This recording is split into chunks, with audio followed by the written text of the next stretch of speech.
Hi, good afternoon. Daniel Thomas is the name. I'm the president of the Love March Movement. The Love March Movement is a youth Christian organization for sexual purity and the family, right? We stand and advocate for sexual purity and the family, and we minister in keeping with those same two themes. Our role is to defend and to restore these two things in Jamaica, and we also have a branch in Barbados. Alright, so just to get into just a few thoughts that I had that I wanted to share today. Mainstream media has outdone themselves in highlighting Bishop Gregory, the head of the Anglican Church in Jamaica and the Cayman Islands, who is fairly new on the scene, and Reverend Roper, president of the Jamaica Theological Seminary, and their support for the repeal of the Buggery Law. Some persons may recall that Reverend Roper chaired JUTC and was instrumental in the banning of bus preaching in Jamaica. Now, their position has raised a number of red flags in my mind. If a man truly disagrees with something, he does not advocate for it. Here we have two men who say that they do not agree with homosexuality, but are pushing for buggery to be normalized under the law. You ever see something like that yet? Something really gusso? Wow. When Roper speaks, people who love homosexuality are happy. The LGBT advocates who worship and adore this evil speak highly of him as a leader in thinking. Caroline Gomes on Monday the 24th of July 2017 on Nationwide commended Reverend Roper, saying he has been supportive over the years. People, if you represent light and you have an argument and you look around and darkness is happy, shouldn't that raise an alarm in your mind?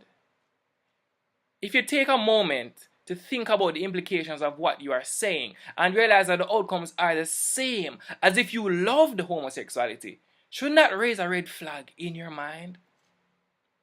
Roper's arguments are really no different from a clever LGBT advocate or pro-LGBT politician. Every law serves to guide the nation regarding what is good and acceptable and what is unacceptable. The Buggery Law, as it stands, says anal penetration is not acceptable and discourages said behavior. Repealing the law would be a legal statement that this behavior is acceptable in Jamaica. Roper says he does not agree with homosexuality, but wants the law removed that says buggery, and by a well-established link, homosexuality is wrong and unacceptable under the law. You will know them by their fruit, not their words. It is no secret that the people that advocate most for the removal of this law internationally are well-funded and very powerful, either pro-LGBT or homosexuals themselves, even calling male-on-male anal intimacy their right. The bare truth is that whether he is doing it deliberately or not, he is supporting the LGBT agenda, helping to achieve their number one goal right now. If Roper really and truly does not support homosexuality, then he should stop supporting the normalization of homosexual behavior in Jamaica.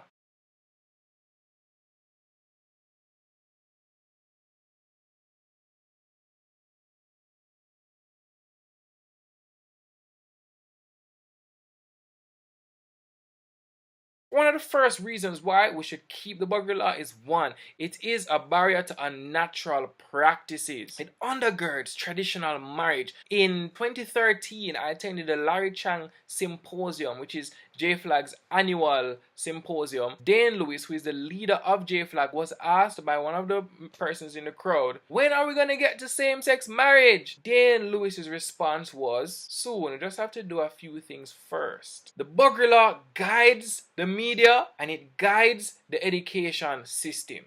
Alarm was raised that the HFLE curriculum was found in schools in the hands of 7th and 8th graders to be promoting homosexuality. There were questions like this in the book. Do you like anal sex? How do you know that you don't like it if you have never tried it? The thing that stands in the way of that kind of information being in the hands of our 11-year-olds in schools is the Buggery Law.